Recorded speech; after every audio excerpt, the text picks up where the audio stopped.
नमस्कार, मैं श्यामगिरी। आज के कार्यक्रम में आप सभी दर्शकों का स्वागत है। बिहार में नीतीश ने बिगाड़ दिया अमित शाह का प्लान, तोड़फोड़ शुरू हो गया। सरकार 20 तारीख को शपथ ग्रहण हुआ था बिहार का चुनाव के बाद। 14 तारीख को परिणाम आने के बाद 6 दिन बाद 20 तारीख को शपथ ग्रहण हुआ। शपथ ग्रहण होने के बाद कैबिनेट की बैठक नहीं हुई, जबकि 1-2 घंटे में हो जानी चाहिए थी।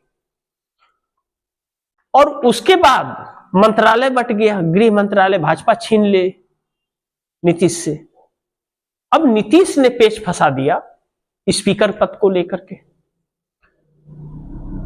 अब अमित शाह अड़ गए हैं कि स्पीकर पद हमें चाहिए और नीतीश अड़ गए हैं कि हमें चाहिए। इस बीच हम बड़े तो हम बड़े कहने के चक्कर में विधायकों की तोड़फोड़ शुरू हो गई है बिहार के अंदर। नीतीश झुकने को तैयार नहीं है और नीतीश अपने आप को बड़े दल के रूप में आने के लिए आतुर है, कई विधायकों को उसमें वह शामिल करने के लिए। लेकिन नीतीश का अमित शाह के साथ मीटिंग में जो बात बिगड़ गई स्पीकर पद को लेकर के, नीतीश कुमार ने यह तो साफ दिखा दिया कि वह मोदी और शाह के सामने झुकने वाले तो नहीं है, किसी भी कीमत पर झुकेंगे नहीं। यानी कि नीतीश कुमार इतने अड़े हुए हैं अगर स्पीकर पद के लिए।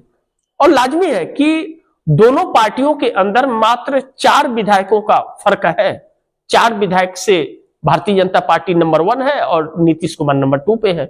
ऐसे में अगर गृह मंत्रालय भाजपा ने ले लिया तो स्पीकर कानूनन बनता है नीतीश कुमार का। लेकिन भाजपा दिल्ली में जैसे गठबंधन में खुद चला रही है, भाजपा की सरकार चला रही है, वैसे बिहार में चाहती है और नीतीश कुमार भाजपा के हाथ में बिहार देने के लिए बिल्कुल तैयार नहीं है।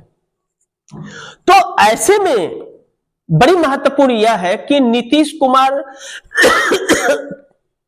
जब 85 पे है तो उनके साथ और विधायक कौन आने वाले हैं? क्या उपेंद्र कुशवाहा विलय कर लेंगे?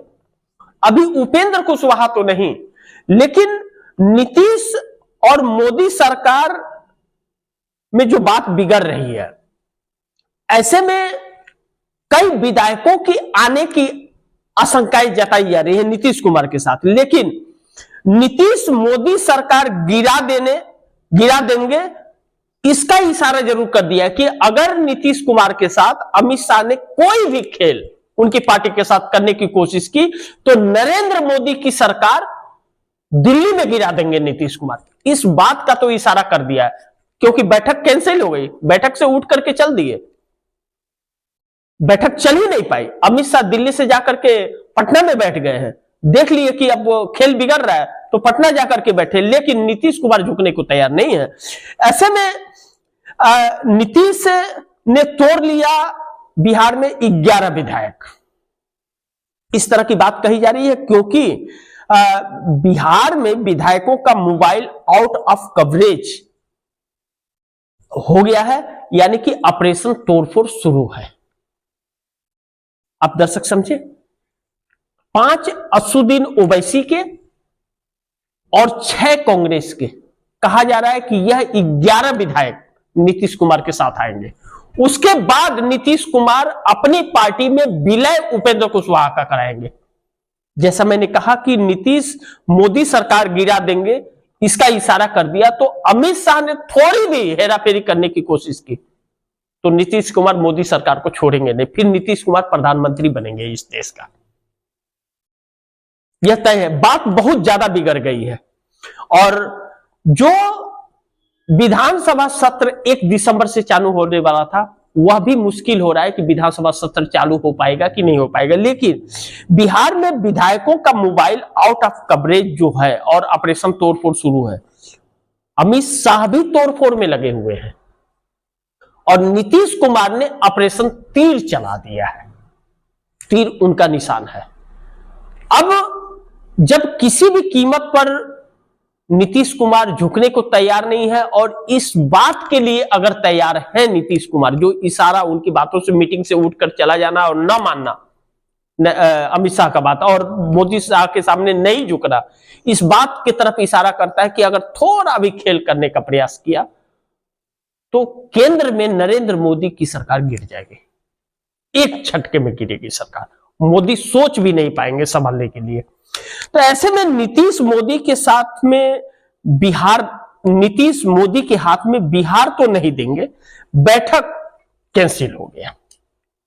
जो भारतीय जनता पार्टी बिहार के अंदर यह सोच रही है कि बिहार पर हम भाजपा का कब्जा हो जाए, नीतीश कुमार उन उम्मीदों पर पानी फेर रहे हैं। क्यों कि अब नीतीश 3 महीने 6 महीने के नहीं, नीतीश 5 सालों के लिए सीएम रहेंगे, यह तय है। और इसमें जीतन राम मांझी और उपेंद्र कुशवाहा नीतीश कुमार का साथ देते नजर आ रहे हैं।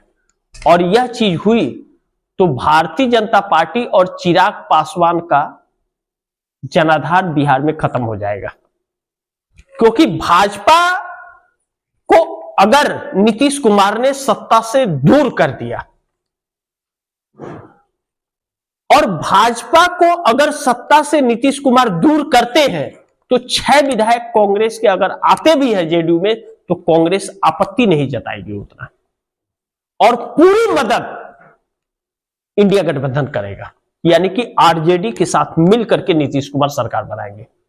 या तो क्योंकि अगर यह 11 विधायक शामिल नहीं हुए नीतीश कुमार की पार्टी में तो भाजपा उनको हटा करके सरकार बना लेगी। अब यह कहा जा सकता है कि अगर इंडिया गठबंधन का सपोर्ट होगा तो कांग्रेस के विधायकों को तोड़ने की क्या जरूरत है? नहीं, यहां कुछ ना कुछ कम्युनिकेशन बन रहा है नीतीश के साथ। नहीं तो भाजपा सबसे बड़े दल के रूप में है, राज्यपाल भाजपा को आमंत्रित करेंगे सरकार बनाने के लिए। तो 11 विधायकों को एक साथ वह अपनी पार्टी में विलय कराएंगे नीतीश कुमार, और फिर भारतीय जनता पार्टी को सत्ता से भगाएंगे और जो गृह मंत्रालय गया है वह छीन जाएगा। यानी कि भाजपा का सपना एक बार फिर टूट जाएगा। विपक्ष न होते हुए भी भाजपा सरकार बनाने के लिए जी तोड़ कोशिश कर रही है और नहीं कर पा रही है। क्यों कि वह नीतीश कुमार आड़े आ रहे हैं और नीतीश कुमार झुकने को तैयार नहीं है। भारतीय जनता पार्टी मुश्किलों में घिर गई है। देखते हैं कि यह लड़ाई कहां तक जाती है और इसमें बाजी कौन मारता है, यह वक्त बताएगा। अभी तो कुछ कहना बड़ी जल्दबाजी होगी, लेकिन भारतीय जनता पार्टी की चाल और चरित्र और नियत से अगर बात करें तो अभी कुछ भी कहना बड़ी मुश्किल है। तो इसलिए थोड़ा इंतजार करते हैं, 1 दिसंबर तक बहुत कुछ तस्वीरें क्लियर हो जाएगी। हो न हो कि भाजपा को हटा करके नीतीश कुमार विपक्ष के साथ मिलकर सरकार बना ले, जो पॉसिबिलिटी लगातार बढ़ती जा रही है। असुद्दीन ओवैसी और कांग्रेस के नेता विधायक वह संपर्क में आ चुके हैं नीतीश कुमार के, इसीलिए अमित शाह को पटना में जाकर के बैठना पड़ा। देखते हैं आगे क्या होता है। जो भी होगा खबरें आप दर्शकों तक पहुंचाते रहूंगा, लेकिन आप दर्शकों की क्या राय है, क्या सुझाव है, कमेंट बॉक्स में जरूर दीजिएगा। इस खबर को ज्यादा से ज्यादा शेयर कीजिएगा, अपने दोस्तों को भी कहिएगा आगे शेयर करें। आपने अगर चैनल को सब्सक्राइब नहीं किया सब्सक्राइब कर लीजिए, अपने दोस्तों को भी कहिएगा चैनल को सब्सक्राइब करें। मिलते हैं अगली खबर के साथ, तब तक के लिए नमस्कार।